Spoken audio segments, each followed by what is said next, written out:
संग्रह one liner जो सभी प्रतियोगी परीक्षा के लिए समान रूप से उपयोगी है, उसे हम देखते हैं। उसके तहत हम dry area, desert and grassland को देखेंगे। सबसे पहले डिजर्ट एरिया यानी मरुस्थल को देखेंगे।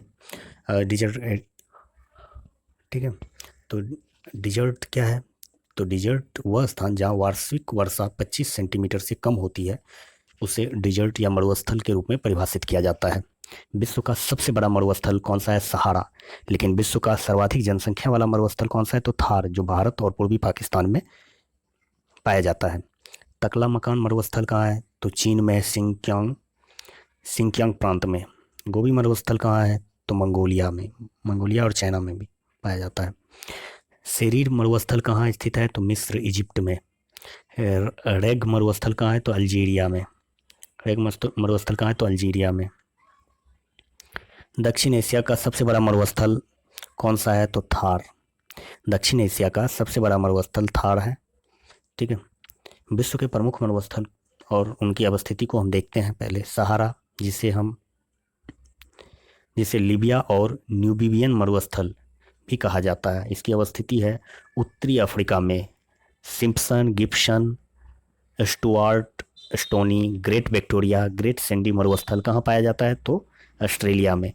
ग्रेट सैंडी मरुस्थल कहाँ पाया जाता है? तो ऑस्ट्रेलिया में। ग्रेट विक्टोरिया मरुस्थल कहाँ पाया जाता है? तो ऑस्ट्रेलिया में। सिम्पसन मरुस्थल कहाँ पाया जाता है? तो ऑस्ट्रेलिया में। गिब्सन कहाँ पाया जाता है? तो ऑस्ट्रेलिया में, ठीक है। नाफूद मरुस्थल कहाँ है? तो सऊदी अरब। हमद मरुस्थल कहाँ है? तो सऊदी अरब। रब अल खाली मरुस्थल कहाँ है? तो सऊदी अरब, ठीक है।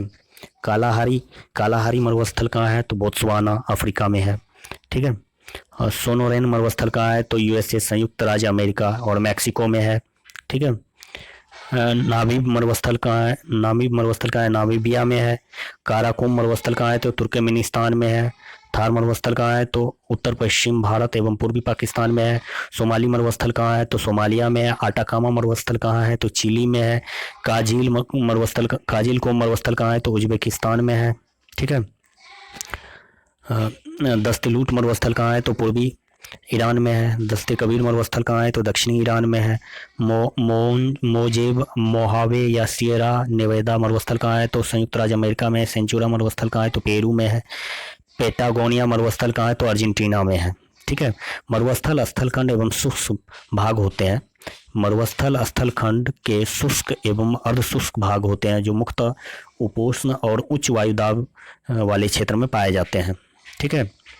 पृथ्वी का सबसे अधिक शुष्क क्षेत्र कहाँ है? आटाकामा, ठीक है। पृथ्वी का सबसे शुष्क क्षेत्र कहाँ है? तो आटाकामा। पृथ्वी का सबसे शुष्क क्षेत्र कहाँ है? तो आटाकामा, जो कि कहाँ है? चिली का मरुस्थल भी है, ठीक है। चिली में मरुस्थल है आटाकामा। सोनोरेन मरुस्थल कहाँ है? तो संयुक्त राज्य अमेरिका और मैक्सिको में। संयुक्त राज्य अमेरिका और मैक्सिको में। पेटागोनिया मरुस्थल किस प्रकार के मरुस्थल के उदाहरण है? तो शीतोष्ण मरुस्थल का, टेम्परेचर डिजर्ट, ठीक है, का है। नागफनी किस बायोम की प्रमुख वनस्पति है? तो मरुस्थलीय बायोम की। घास भूमियाँ उन स्थानों पर पाई जाती है जहाँ इतनी अधिक वर्षा नहीं होती है कि वनों का विकास हो सके। घास भूमियाँ उन स्थानों पर पाई जाती है जहाँ इतनी अधिक वर्षा नहीं होती कि वनों का विकास हो सके, और ना ही इतनी कम वर्षा होती है कि भूमि मरुस्थल में परिवर्तित हो जाए, ठीक है। तो शीतोष्ण घास के मैदान और उसकी अवस्थिति को देखते हैं। पहले स्टेपीज घास के मैदान कहाँ पाया जाता है? मध्य एशिया और पूर्वी यूरोप। वेल्ड दक्षिण अफ्रीका। पुस्तराज हंगरी।